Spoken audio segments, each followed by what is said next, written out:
Hello everyone, thanks for stopping by the channel. Today, I will be reviewing my experiences testing the Tier 17 map currency farming strategy that you might have seen other players or content creators discussing recently.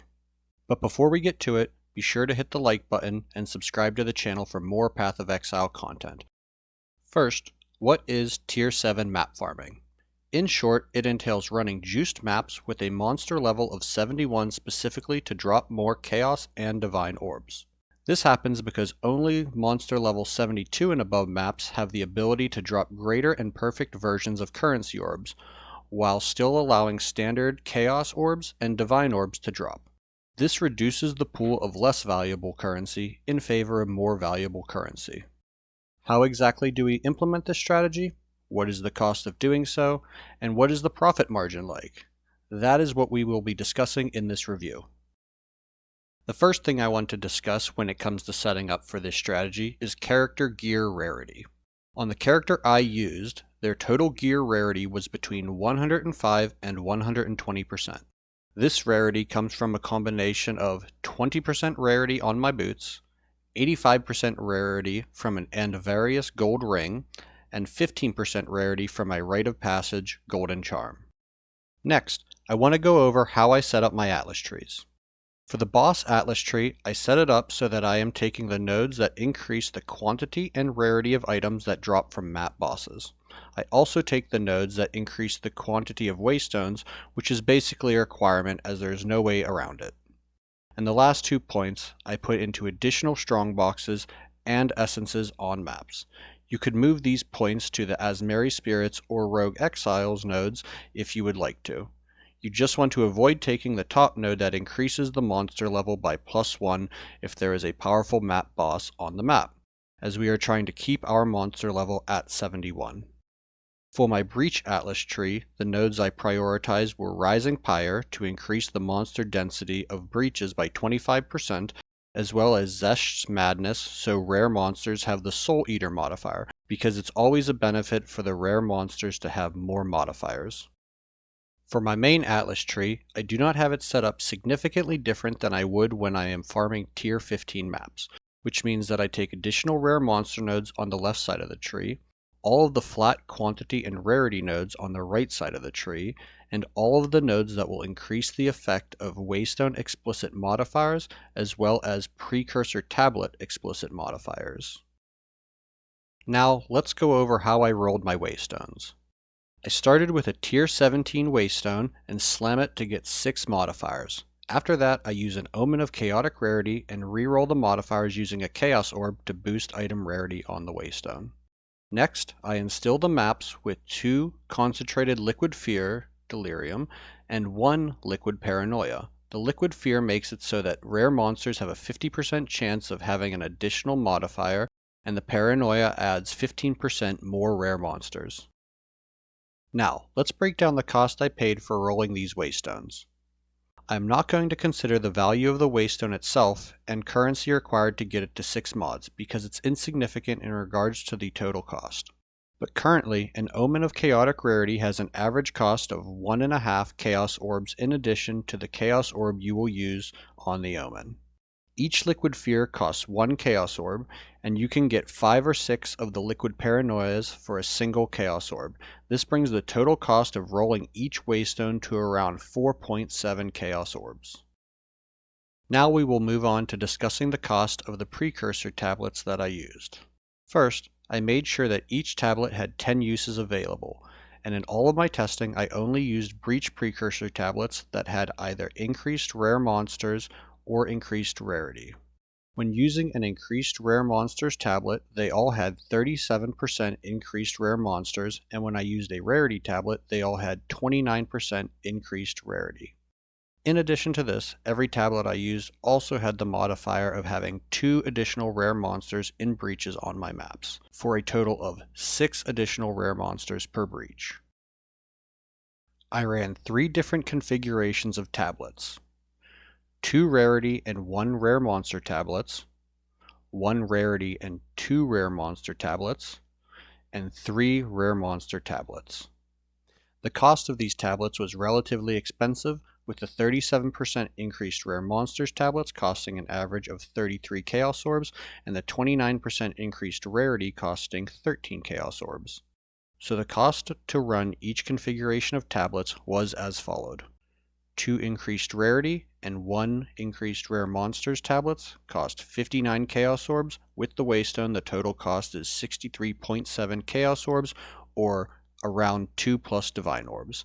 1 increased Rarity and 2 increased Rare Monster tablets had the cost of 79 Chaos Orbs, and with the Waystone, the total was 83.7 Chaos Orbs, or around 2.5 plus Divine Orbs.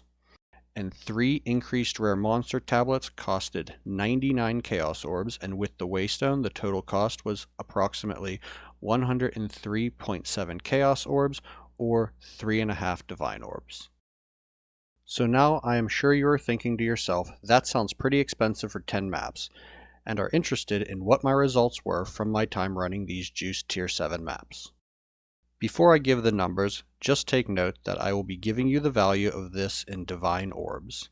That does not mean raw Divine drops. That means after the run was over, I liquidated all of the drops of significant value and converted them up to Divine and Chaos Orbs, and I am presenting the total value in Divine Orbs. For the 2 Rarity and 1 Rare Monster tablet configuration, I ran 3 sets of 10 maps. The first set of 10 maps I ran, I dropped approximately 7 Divine Orbs worth of currency. The second set of 10 maps I ran, I dropped approximately 4 Divine Orbs worth of currency. And the third set of 10 maps I ran, I dropped approximately 4.25 Divine Orbs worth of currency. The first set of maps that earned me 7 Divine seems to have been a pretty clear outlier, and that dropping something closer to 4 Divine Orbs in 10 maps was a little bit closer to what you can expect as the average drop rate per 10 maps. For the 1 Rarity and 2 Rare Monster tablet configuration, I also ran 3 sets of 10 maps. The first set of 10 maps I ran, I dropped approximately 9 Divine Orbs worth of currency. The second set of 10 maps I ran, I dropped approximately 3 Divine Orbs worth of currency. And the third set of 10 maps I ran, I dropped approximately 4 Divine Orbs worth of currency. Again, my first set of 10 maps provided a pretty clear outlier of 9 Divine Orbs in 10 maps, 7 of which were raw Divine drops. Personally, I expected this configuration of tablets to perform worse than the previous configuration, and if you remove the outlier, it seems that would be the case. And finally, for the 3 Rare Monster tablet configuration, I only ran a single set of 10 maps, from which I dropped 4 Divine Orbs worth of currency. I did not continue with this setup because I decided at a similar drop rate to the previous configurations that this configuration would not be recommendable given the increased cost of the tablets. Another thing to note at this point is that these maps will not drop you good gear items. You will not get high-level crafting bases, certain uniques will likely not be able to drop at all, and ones that can that have implicit skills associated with them will have lower skill levels. What does all of this mean in summary? What it means to me is that farming Tier 7 maps is profitable, but given the cost of the tablets, it is much less profitable than other sources of farming currency. After 10 maps and factoring in the cost, you are likely to receive less than 2 Divine Orbs per 10 maps, unless you have a run that could be considered an outlier. Bear in mind that I was running these maps by myself and not alongside a larger party or an Aurabot, in which case you could consider splitting the initial tablet costs and benefiting from increased drop quantity. Considering that, I do believe this strategy could be viable and potentially one of the better currency farming strategies currently. But as a solo player, I think the cost of the setup and the time required to run the maps does negate a lot of the profitability, so I would not recommend this strategy to most individual players. The only solo players I might recommend this strategy to are the ones that struggle running Tier 15 plus content. If you cannot reliably clear juiced Tier 15 maps, citadels for fragments, or pinnacle content, and have no interest in gear drops or trying to craft gear, this strategy might work for you. Also, just as an anecdote, after finishing all of my testing with Tier 7 maps, I went back and did some Tier 15 plus maps. I did not juice them with anything specific, some I added delirium, some I did not. I did use one chaotic rarity omen on a map, and the tablets I used were mid-tier rarity and rare monsters tablets, but this time adding an irradiated tablet. The result was that I dropped 4 Raw Divine and 3 Orbs of Annulment in 6 maps, which was on par with 20 very expensive maps I had just finished running at Tier 7. All of that said, my final recommendation, if you are able to, would be to farm citadels. I published a guide covering everything you need to know about that farming strategy. I will post a link to that guide in the description, so please check that out. But if you struggle to find citadels or can't clear the Uber bosses, run Tier 15 maps, juiced with whatever you are comfortable with. If neither of these are possible for you, run the Tier 7 maps, but perhaps lower the juice on the tablets so that they are more affordable. Perhaps something like 30 to 32% rare monsters on tablets and 25% rarity. If these are significantly cheaper than what I have presented, but you are still able to net 4 divine per 10 maps, that could be considered a decent strategy. But that is all I have for you today on this topic, so I'm going to leave it there. Be sure to like the video and subscribe to the channel, and I will see you in the next one.